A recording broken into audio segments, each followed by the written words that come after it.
This is the best hobby in the world, and you all are some of the best people in it. Thank you very much for being here tonight on this beautiful day. Whenever you're ready, Mitchell Bufoden, give us a countdown. And we are going to have some fun tonight. I can already tell how fun. I can feel the energy around me. What are you doing? And you're going to back off or something as I do this? Yeah. What are you doing? Feel free, you're in charge of camera tonight. Somebody give us a countdown, please, and let's get 144 rocking. 3, 2, 1.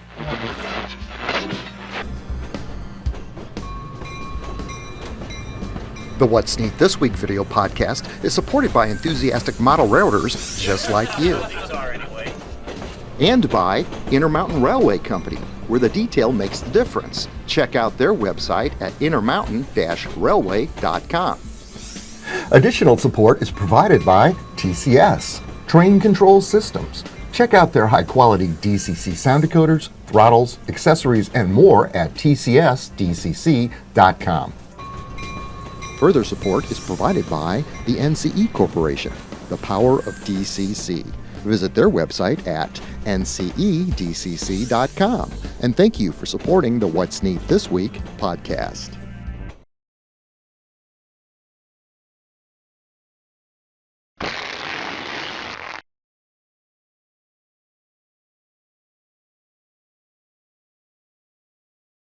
This is the What's Neat This Week in Model Railroading, show number 144 for January 23rd, 2021. I'm your host, Ken Patterson, the host of the What's Neat in Model Railroading show over at Model Railroad Hobbyist Magazine. And tonight I've got with us a lot of our favorite people. You remember Ashley from a couple of weeks ago.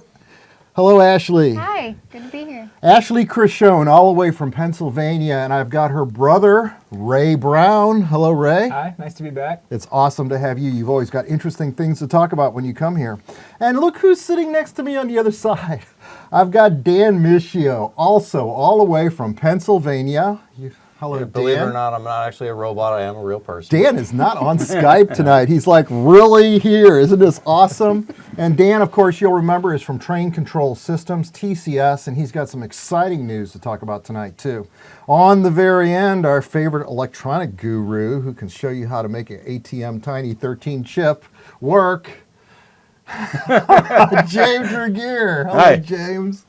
It's awesome to have you here tonight, too. In fact, you were sharing your 4-light rotary beacon That's right. with Dan tonight. Yeah. And you made a video for us for What's Neat, and we didn't talk about it on the last show. Yeah. But that's going to be in the February What's Neat video, isn't it? That's right. I take you through the Arduino programming for it, as well as loading that up to the ATINY13 chip. Now, that ATINY13 is small enough that it can fit right into the air conditioner of your locomotive. Wow.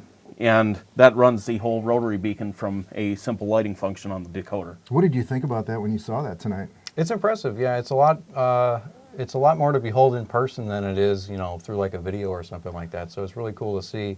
And it's also incredible that it can be run off of a single lighting function on the decoder, and you didn't have to create any new power supplies for it or run any extra wires.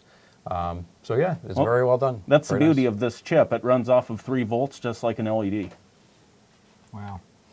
And in that video, you also show us how to write code. And to most people, that's very intimidating because first, I don't know the first thing about writing code, but you make it look as simple as slapping plaster and putting trees and scenery together. Am I describing that? Is that the right analogy? Well, I was trying to make it look less intimidating, for sure, yeah. And by the way, I did set up my first account with GitHub so that the coding will be available for downloading through Model Railroad Hobbyist. That's crazy. So you don't even have to mess with it. That's great.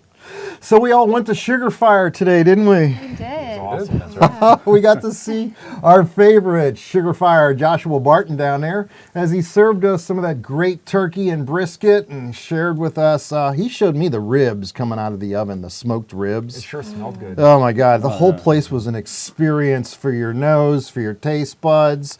It was great to have everybody sitting at the table. Everybody was in a good mood. I got some B-roll of everybody laughing and smiling and waving to the camera, as we always do. It's like a tradition when we've got a special guests, as we do this week in town. We always end up down here at Sugarfire just to start out the day, which You guys, is what we did. You guys That's ever right. try the salmon, by the way? That's amazing. No, Yeah. I'll have to remember that. Yeah. I'll be here for the rest of the week, so maybe I'll have to go over it one of these days. and Oh try yeah, it for out. sure. This is true. He's going to be here through Friday. So that right. means you're going to get to watch me edit this video. We're doing a video, aren't we? Something for Trainworld, and they're doing a, tell me what that's about. Yeah, What are we so doing? there's actually some virtual shows that are going on later this week, which hopefully the show will come out, before that. There's a show going on this Wednesday, the 26th of January, and that's being hosted by Trainworld Trainland, which is one of TCS's dealers. So they do stock our products and all that fun stuff. So we're doing some video content, you and I, for that show, as well as this Friday and Saturday, the 29th and 30th, I believe that is the Amherst virtual show, which is amazing that they were able to pull this together. A lot of people had feared that Amherst wasn't going to happen this year, and so they turned it into a virtual show. TCS is going to be a part of it, as well as all the other manufacturers and vendors that you would typically see at the show. So it's going to be an interesting format, and I'm looking forward to it. They're going to be doing interviews with different manufacturers and vendors and stuff like that as well. So if you get the chance, check it out. It's happening at the same days and same times as Amherst would be held. And I wish I could remember the name of the website. I think it's just on their website, modelrailroadhobbyshow.com. You can get all the details there. And then for the show on Wednesday with Trainworld, you can check out Trainworld and Trainland on Facebook. That's awesome. And just to show what great friends we are, we knew Ray was going to be in town this weekend. We had it all figured out. I've got, of course, Austin Allard and Mitchell Befoden running camera, and we're all just, you're hanging out. You're at Austin's house because you're up here on business and this and that. And we figured for sure that, the last time you saw Ashley on the show, she wasn't going to be here this week. Did not think she was going to be. But you know what? You surprised all of us, including Dan, by meeting him at the airport. I did. Tell us how that went down. There was a special, this was fun. This was a fun moment because you said to him, you texted him or something to surprise him that you were actually going to be on the show with us and come to St. Louis and visit. Tell me. Yeah, I didn't let him know until I was literally at the airport, and I saw him sitting there, and I told him to stand up, and he texted me back, and he's like, "What do you mean stand up?" And I was like, "Just stand up," and he's looking around, and so I walked up to him, and I was like, "Hey."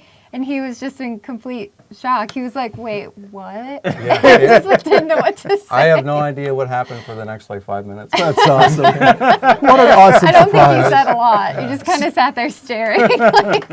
So you guys were able to fly together to St. Louis. You guys got in early. I picked you up at about 9:45 last night.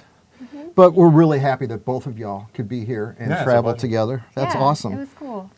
And then today I saw you doing a couple of projects down here.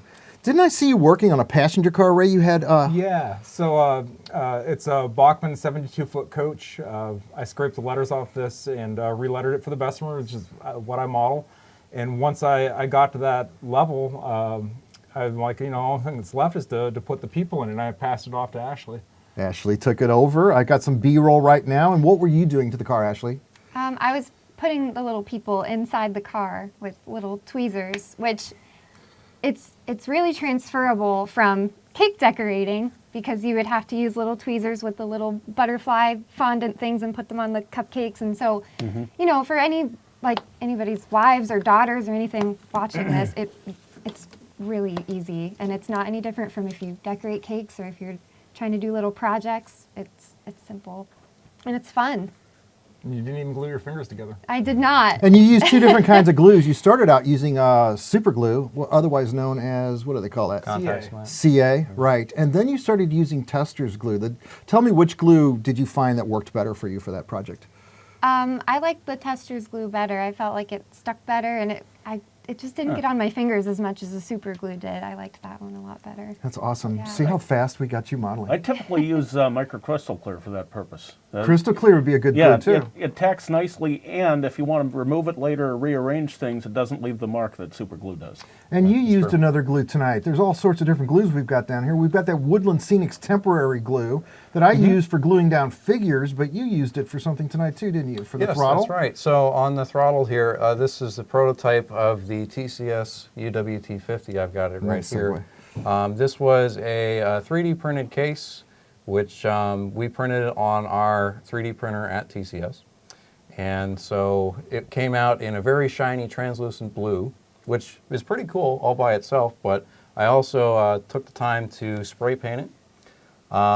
And since that is a pre-production knob, it doesn't quite fit onto the shaft quite right, and so I used some of that glue that you had given me. And when you got here last night, you pulled out that throttle and you showed Ashley how easy it was to use.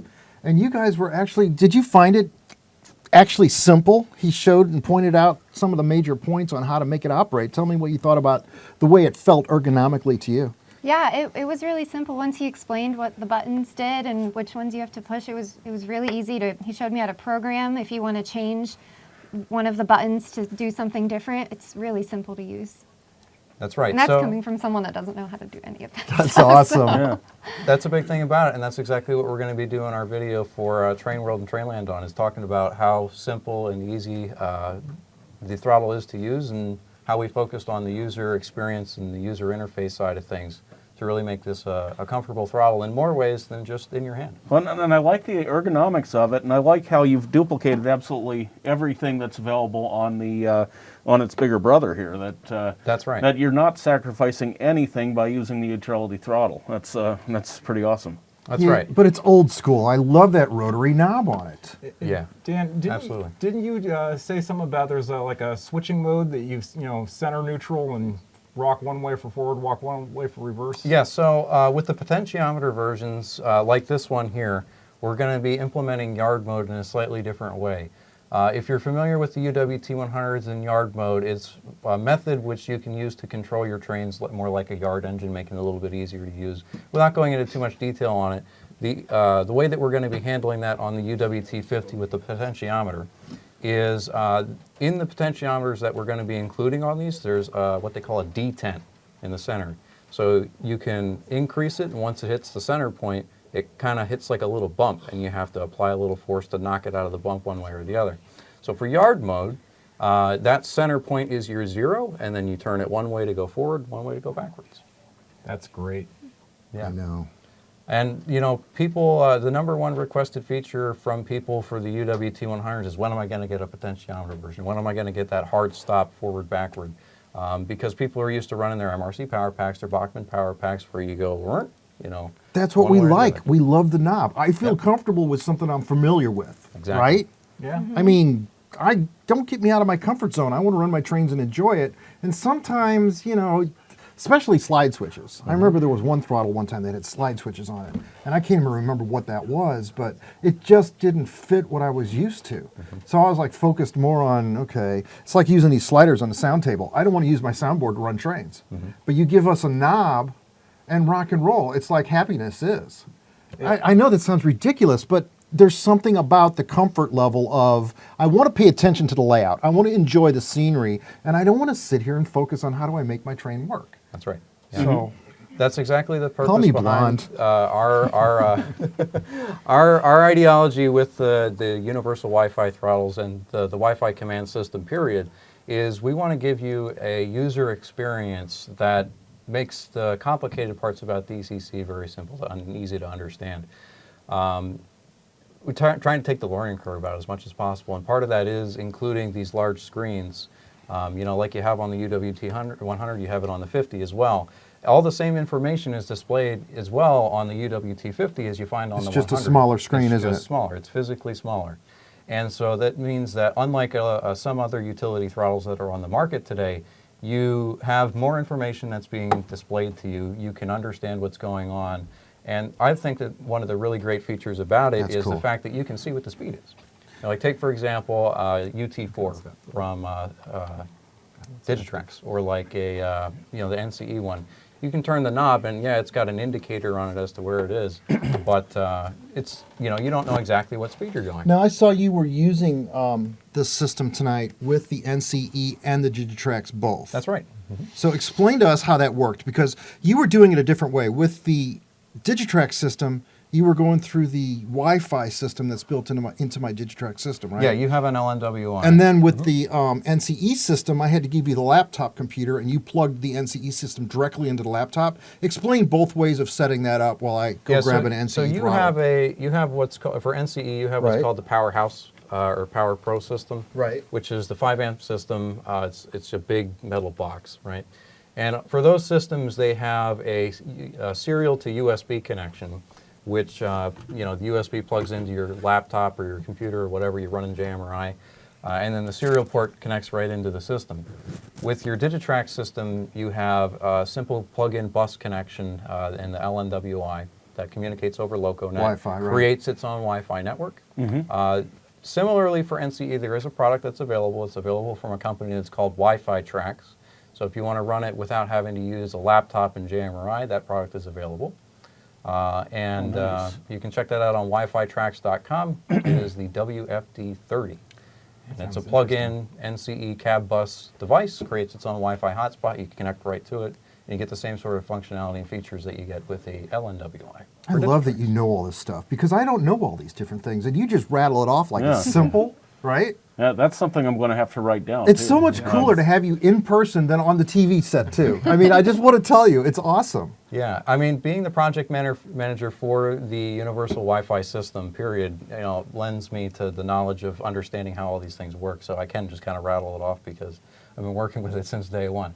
But it's been a super fun project and working with some really smart people. They really know their stuff, and we're working together to give you, the customer, the best product that we can. I love the line. Am I distracting or what? I was like, these are so cool. I'm just having too much fun playing with this. Well, yeah, you remember that, Ken, one of these other times when I was doing night photography, I was doing it solely with that light. Right? And doing doing the lighting with it. So it's... I'm not even going to ask which is your favorite because I can't decide right now. It's like, I like them both. I mean, that knob interface is pretty awesome. I mean, I've had great experiences with the UWT 100. I love that thumb wheel. I mean, I use it. But I like the potentiometer, so I want them both now. Well, the good news is that right now you can order the UWT50 on pre-order from TCS. It's available now. That's we opened this. it up last Friday. Okay. That's right. Right now the special is that if you pay all the money up front, you get it for $50 off, which is $149.95. MSRP is $199.95. Right. And if you pay $100 down, you get $25 off, so it's $174.95 rather than $199.95. And last week when we announced that on the show, you had quite a few pre-orders that popped up, didn't you? That's right. Yeah, over the course of 24 hours, we got 30-plus pre-orders in. Wow. I And, love this great. show. I Yeah. love it. There's nothing better than this. I think. Which we've is done a your great favorite? job. And is there such a thing as a favorite? Is this a situation where you really, when you eventually get your system, you're better off with a couple different types of throttles because you're going to have friends over. Everybody needs to have a throttle. And what better way to add to your layout than with a Wi-Fi throttle that you can take to other people's layouts too and run them on other layouts? So if I went to K10s, I could take this over to K10s and run trains with it, right? Oh yeah, yeah, absolutely. If and hopefully they'll be open again soon once all this is over. Yeah, you can absolutely run trains at K10s with that. Much less of a headache than running them with my cell phone. And I was just going to say too, like looking at this new UWT50, I thought this was all the throttle that I needed, and then you come out and put this out, and now it's so tempting. And so you ask me, what's my favorite one? I'll tell you now that this is tempting enough that I will probably buy this one. Agreed. And then decide which is my favorite later on. And then it won't really matter because I have both of them. So, For starters, I have the UWT 100, and I've used it here. I've used it at Austin's. It's so easy to walk in, and it just connects to the Wi-Fi, and it's great. But for me, just looking at those two throttles, if I'm going to be doing a lot of switching, yard work, whatever, I want that potentiometer. I want the knob. Yeah. Yeah. And if I'm just out running trains across the main line, the thumb wheel might be nicer. So I could see where having both might be a pretty good thing. And we haven't Yeah. compromised on the features in the UWT50 either when it comes Right. to like the things that it can do. This is not really shown very well probably on the camera over here, and we've got two switches, one on either side, and on the flanks of the throttle. These act the same way. they replace these As- buttons right here, right? Yes, so you've got your two buttons on the face, and then you've got the ones on the flanks, and those act the same way as your chevron keys that you have on the UWT 100, which all 8 of these buttons, the 4 across the top as well as the 2 chevrons on either side of the wheel, are completely customizable and can do any function from 0 to 1 or 0 to 28, as well as several other things like turn on the flashlight, Right. to put you into yard mode, turn on dual throttle. You know, there's stuff like that. So we've got all that operation there. So one of the things that I've done on mine, I have another one back at home, is I switched my left switch to be my notching buttons. So I go up, notch goes up. Go down, notch goes down. And then on the right-hand side, I've got, if I push it in, it puts it back and forth between yard mode, and then up releases my brake, and down applies my brakes. How about that? That's cool. So you've got a massive amount of customization to you, and it's all at your fingertips. And it is ambidextrous, just like the UWT-100 is ambidextrous. It's equally ambidextrous to use in the UWT-50 as well. And we've taken that consideration into the menus as well. So your menu navigation on the potentiometer version is primarily done through your thumb switches, and they do the same thing. So you can use it left-handed, right-handed, doesn't matter. When I Nice. when I went to pick you up last night at the airport, I was waiting outside and I was talking to a gentleman that was just waiting for his ride to pick him up too. His name was Ken, by the way, and he saw my jacket on. I had my What's Neat This Week jacket on. He's like, "Oh, you like model trains?"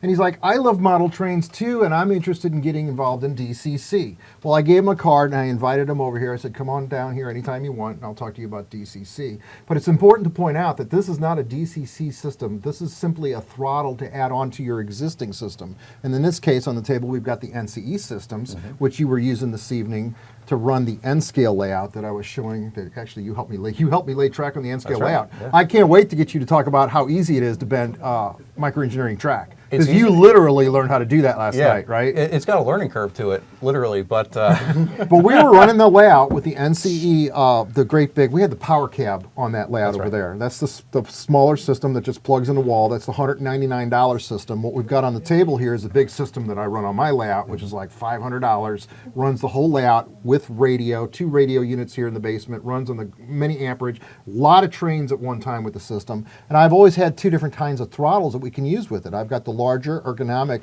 readout system, which is the power cab, the Pro Cab, right? Called a Pro Cab. And then the smaller one is the system that they make that's got the potentiometer on it as well, which I really love. It lights up with the red LED, shows you how fast your train is going. So both of these throttle systems work with the NCE system, which is what we've been talking about for over 2 years on the show.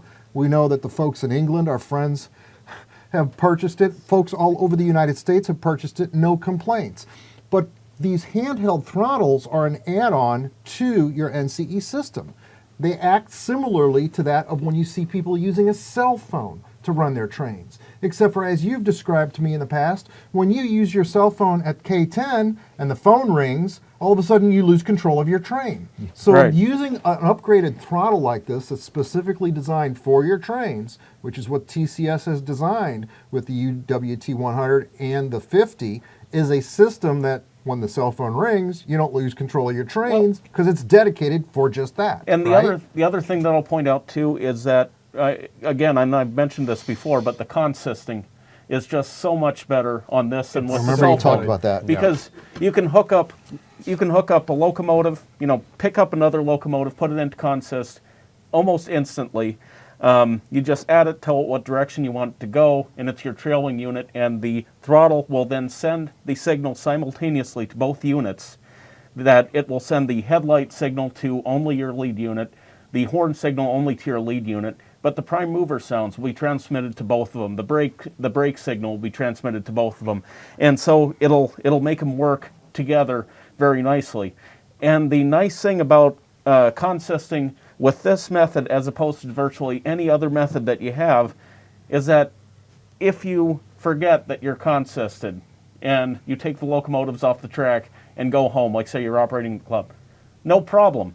It's like they were never consisted to begin with because it's addressing each locomotive by its individual number, which is an amazing concept. yeah.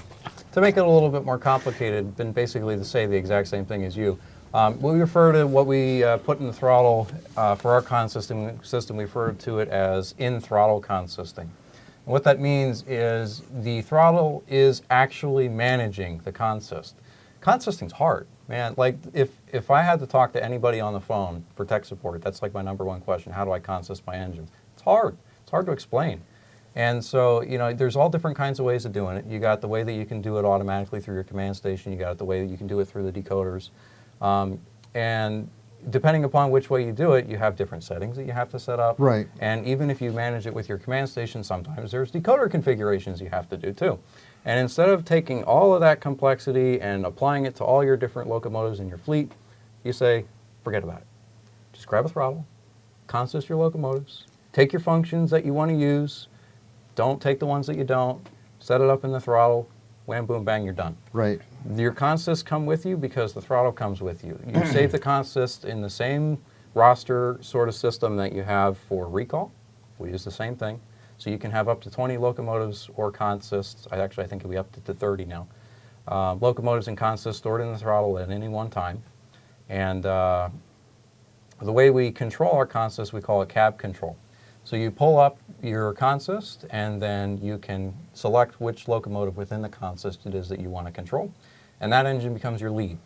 So whatever functions you defined as being addressed only to the lead locomotive will go to that engine, and the throttle will say to any of the remaining engines, forget about it, don't worry about it. So, you know, your things like your manual notching buttons, your brake buttons, your prime mover on off, your mute button, all that sort of stuff that you want to have applied to all your engines goes with you, but at the same time, you don't have your horn going to all your engines, you don't have your bells going to all your engines, the headlights turn on only the ones that you want to turn on, and I didn't have to program my decoders. It just works.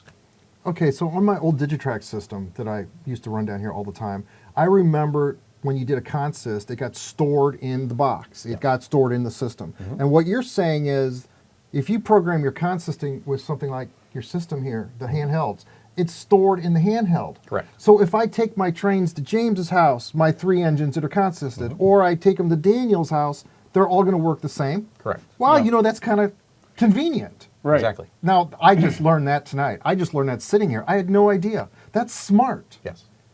That's why you guys did that, isn't it? That's exactly why That's we did not it. an accident. That's not an accident. Isn't he smart? It's all on purpose. I think he's Yeah. amazing. It's very well thought out. And I mean, this all comes from the knowledge that we've gained from working with our customers over the years. And you know, people call on the phone and they'll say, you know, it'd be great if you guys did this. Yes. Or, you know, it'd be nice if this worked this way. And so we're taking that knowledge and we're applying it to this system. We're not just applying it to the throttles, we're also going to be applying that to our command station when it becomes available later this year as well.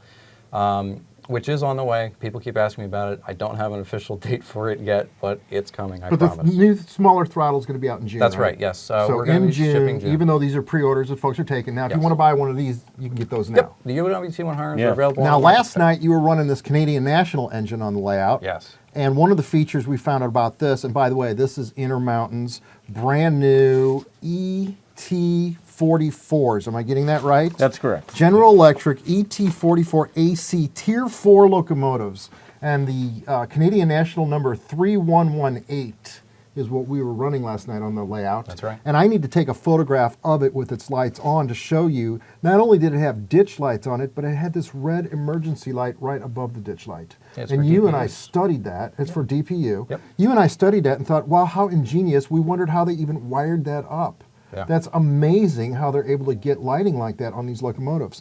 But I also shot this unit outside, number 3118, because the sun finally came out on Wednesday this week, the first sunny day that we've had in about 15 days. So I shot the unit from on top and from the sides, and I also shot it up close where all of the rear radiators are, because these locomotives have got magnificent looking radiator systems on them. As you look at the BNSF unit here, I shot that BNSF number 3750. And look at the radiators in this photograph that I'm showing you. I've also got the top shots, the rear shots, and the side shots of the BNSF swoosh. And I want to talk about the Union Pacific flag unit. And that's UP number 2670 that InterMountain has sent us. All of these units that I shot outside are all pre-production models. These are not the production runs yet, because they are coming out. They're on the water right now, and they should be in stock at hobby shops in sometime in February.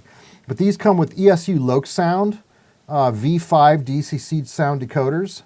They're 1.6 pounds a piece. And I want you to know that the antennas on top, and help me what the name of these antennas are, PTC Positive antennas? train control antennas. Positive train control antennas. Every one of these antennas on the units that InterMountain is making are locomotive number specific. Not just locomotive road name specific, but they're literally doing each locomotive number. That's incredible. Yeah. And what I'll point out about this being SF one, it's actually an ET44 C4, that it has the 4 powered trucks in the A1A configuration.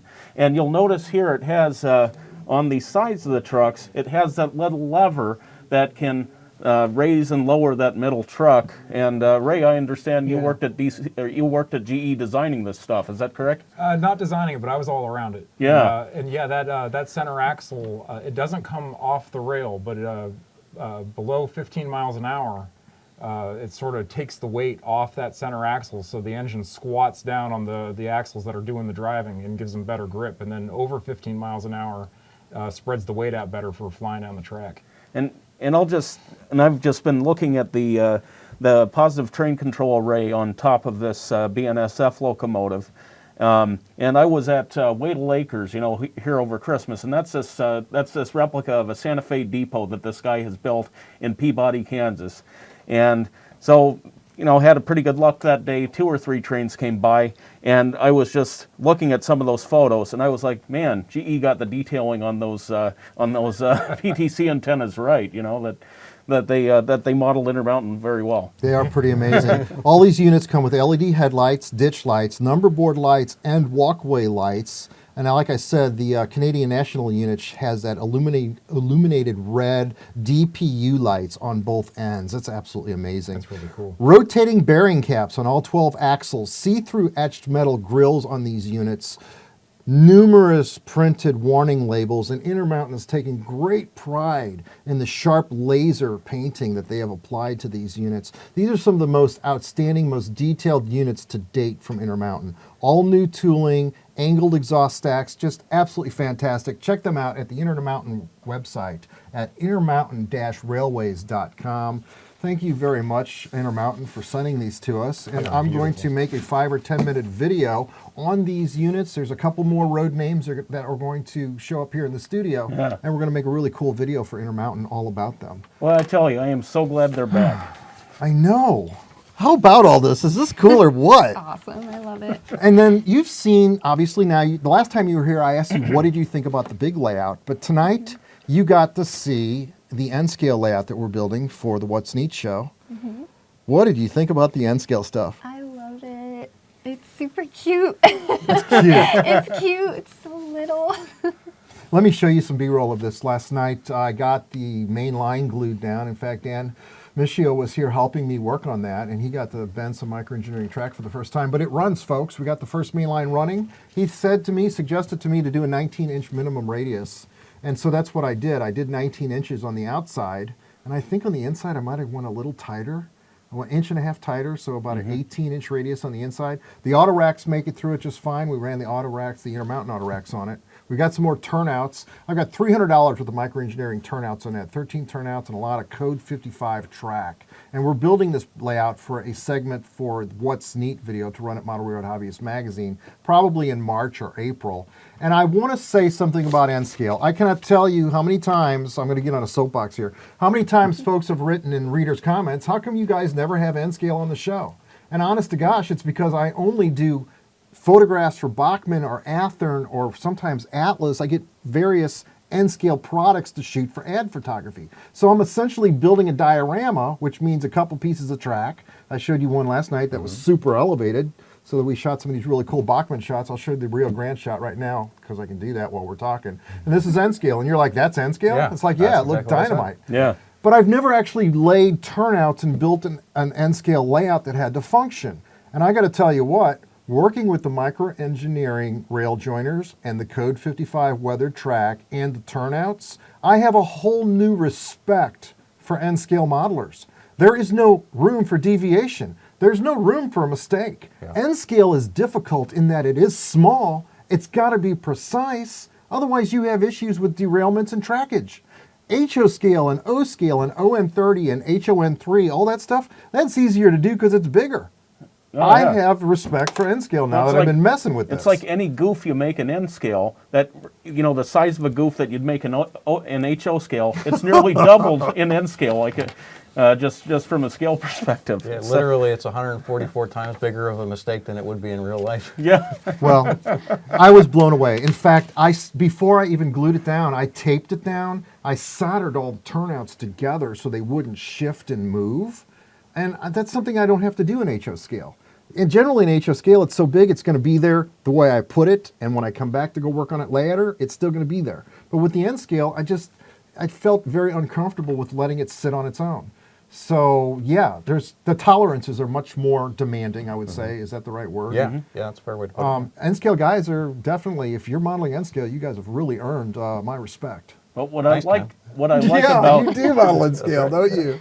what I like about N scale, and here's a huge advantage I've just been thinking about, the ginormous projects that you can do in N scale. You know, if you build like a half-mile long grain terminal, like the one in Hutchinson, Kansas, that'll take up an entire wall in HO scale, an entire wall of your basement, Ken.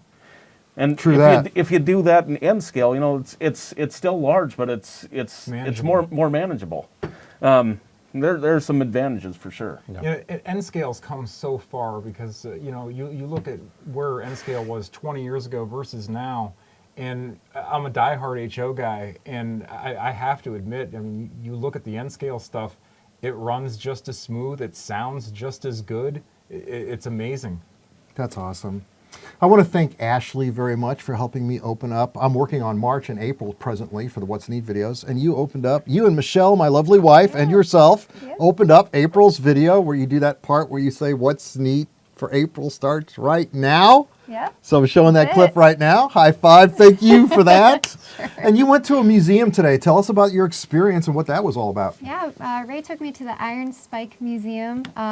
It was really cool. I didn't really know what to expect when I walked in. At first we walked in and it was just the lobby, and I thought it was just the lobby. I didn't know there was more in the back. So when we went in the back, it was really cool to see. They had all kinds of different scales modeled Yeah. throughout the whole thing. Where is this? It's in Washington, Missouri. Washington, Okay. Missouri. Oh, that's right. I've heard about it. I've not been to Washington haven't either. too much, so yeah. It's in an old Toyota dealership, so they got Yeah. a lot of space, but they have every scale represented.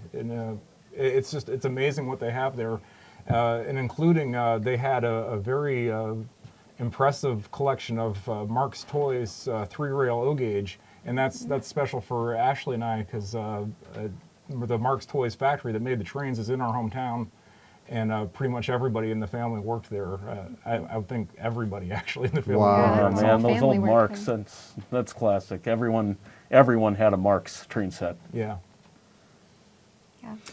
That's awesome, guys. We might be coming to the end of this one. We're at 34 minutes. We want to go around the table one more time and see if we talked about everything tonight. Well, I'm noticing these speakers, Dan. Did you? That's right, yeah, I did want to talk about that if nobody else has anything else to What say. do you got there, Dan? I've got two speakers. Two speakers. These are Oh, this is like what JT Burke was talking about. There's a sugar cube on the table, isn't Yes, so these are two, well, this one's reasonably, this one's pretty darn new. These are two speakers offered by Train Control Systems. We stocked Yes. these are relatively new. Brand new. I was inspired by the video that you guys did with JT Burke. Wasn't that something? Last week we talked about sound and baffles and speakers and the science behind it. Tonight we talked about throttles and the science behind that. I love this show and how it's so diverse. And I read that in readers' comments that, you know, we just keep coming up with different new guests to be on the show. Yeah. And everybody's got something, a different facet of the hobby that has everybody's interest out there. Yeah. I have to say, when Dan was showing me the sound, I was most impressed by the reverb that was on it. It sounds so real, like if you're standing in real life and you can just hear it kind of echo, the reverb is so impressive. Yeah. Oh, yeah. I brought the speaker box that we take to the shows here. It's back there hooked up to the track.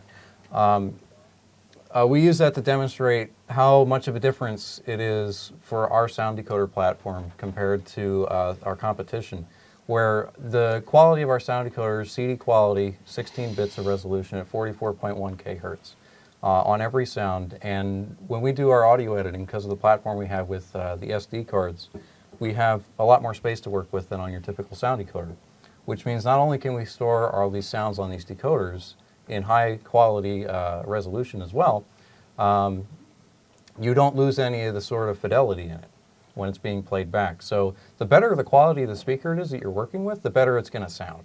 And I totally 100% agree with everybody who says that a lot of the Check that models out, out there, hold on. they sound really tinny, They don't have a lot of We talk the about power. that. Yeah, tinny. Yeah. And that's right. these That's exactly right. now the round speaker and the square speaker. Would you say both of these put up about the same type of sound? Roughly, yes. So I was really blown away by these speakers. I received these as a sample from our manufacturer that we work with that does our speaker products. Okay. And they were like, here, check this out. You might be interested in this sometime. And I was just blown away. Like, despite how small that thing is, it uses the same sort of technology where it's, everybody calls them sugar cubes, but they're not. They're not. Whatever JT Burke said. I don't remember what the technical name is for them. But the enclosure is what makes the difference.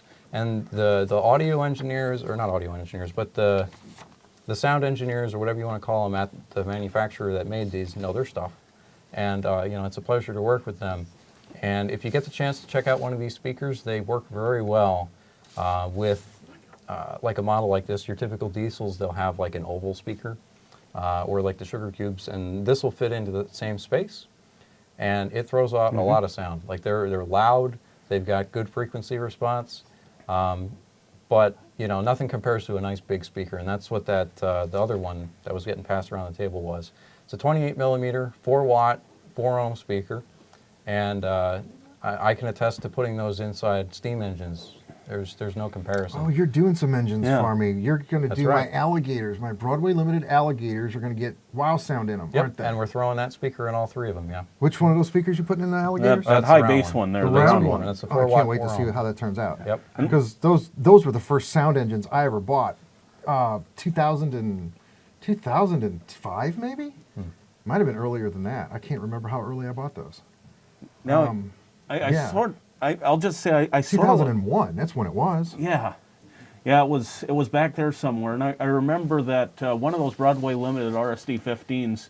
We were at this hobby store in Wichita, which unfortunately has closed since.